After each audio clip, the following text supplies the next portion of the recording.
Foot Sans Frontières Paris, c'est un club de foot associatif qui œuvre pour l'insertion des migrants par le biais du foot. Donc voilà, donc le projet existe depuis l'été 2017. La chose qui revient assez régulièrement, c'est qu'ils me disent que pour eux, le SF Paris, c'est leur famille. Le fait de faire partie d'un club de foot, d'une équipe, ça leur permet de développer un sentiment d'appartenance. On arrive dans un pays qu'on ne connaît pas, on ne parle pas forcément la langue, il y en a beaucoup qui ne parlent pas le français, qui ne connaissent pas l'alphabet, donc c'est très difficile pour eux. On se voit au moins 3 fois par semaine, on a des entraînements, on a les matchs de championnat, on participe à des tournois aussi, on fait des sorties, donc il y a toute une vie sociale aussi, ils n'ont pas grand chose à faire. Donc ils font ce qu'ils peuvent pour aider leur dossier, donc ils suivent des cours de français, ils ont des rendez-vous administratifs de temps en temps. Moi je m'appelle Janat Goul, j'ai 30 ans, je suis afghan, je suis arrivé en France mai 2017. Avant de travailler, je n'avais pas de papier, donc j'ai appris la langue française et j'ai trouvé travail en 2020. Donc quand j'ai commencé avec cette équipe, ça va, j'ai trouvé une famille. On est une famille, on s'entraîne, on rigole. Pourquoi ce club existe? Parce que la fédération française ne donne pas de licence à des personnes sans papier, par exemple. Y compris le championnat qu'on fait le week-end, c'est une autre fédération, c'est la FSGT, qui est une fédération alternative, on pourrait dire. Voilà, c'est un aspect parmi beaucoup d'autres. Des politiques de non-accueil en vigueur en France. Donc pour moi, il y a un côté militant à ce que cette équipe existe.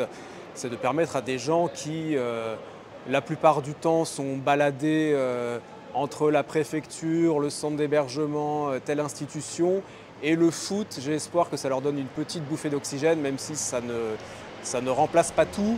Mais si au moins ils passent 2 heures ou 4 heures par semaine à jouer au foot voilà, et à s'amuser, bah, c'est déjà ça.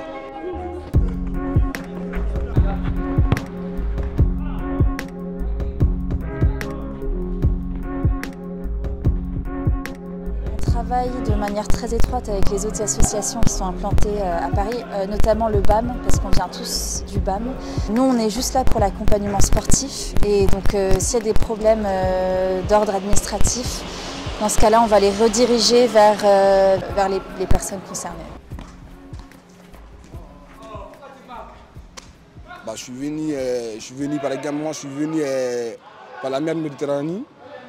Du coup, j'ai passé beaucoup de pays avant de venir ici. Avec l'association, j'ai mes éducatrices qui m'aident et tout ça là. Là, moi, par exemple, actuellement, je suis majeur, j'ai mes 18 ans. Mais là, je suis dans les démarches en ce moment pour avoir mon titre et tout ça là, essayer de continuer autre chose encore.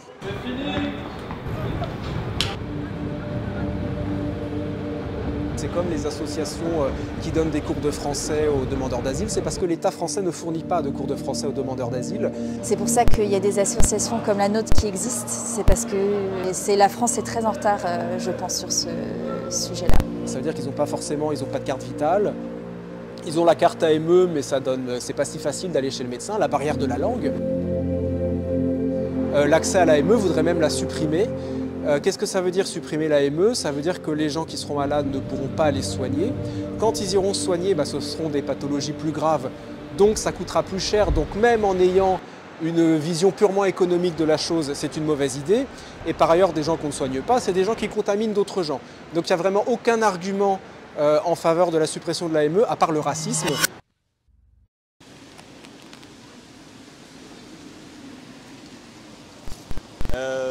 C'est des joueurs de foot comme tout joueur de foot, hein, mais ils ont toujours une histoire particulière, ils sont toujours dans des vies assez précaires.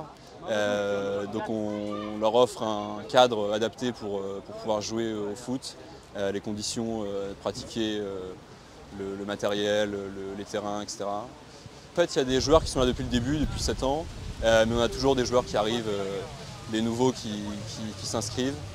Donc c'est sympa parce qu'il y a des anciens pour encadrer les nouveaux, et donc il y a aussi une transmission au sein du club, une intégration qui se fait très bien. Voilà. Là, on va essayer de remettre en place le projet de la section féminine. C'est un projet qui nous tient vraiment très à cœur. Notre but pour la section féminine, c'était d'accueillir les femmes avec ou sans enfants, qu'elles puissent venir aux entraînements avec leurs enfants s'ils le souhaitent, qu'on puisse aussi animer quelques entraînements de foot pour les enfants. Donc voilà, on n'abandonne rien. Parce que les migrantes sont souvent invisibilisées, on oublie que c'est quasiment la moitié des personnes qui arrivent en France sont des migrantes et on les montre pas. On attend des joueuses, on attend des bénévoles et que le projet puisse se faire parce qu'on sait que ça peut marcher. Prochain match. J'aimerais autant que les associations montées par des bénévoles, des militants avec 3 bouts de ficelle les soirs en rentrant du boulot, j'aimerais autant qu'en fait il n'y ait pas besoin d'avoir recours à ça. Il a tiré, il a marqué, il a doublé,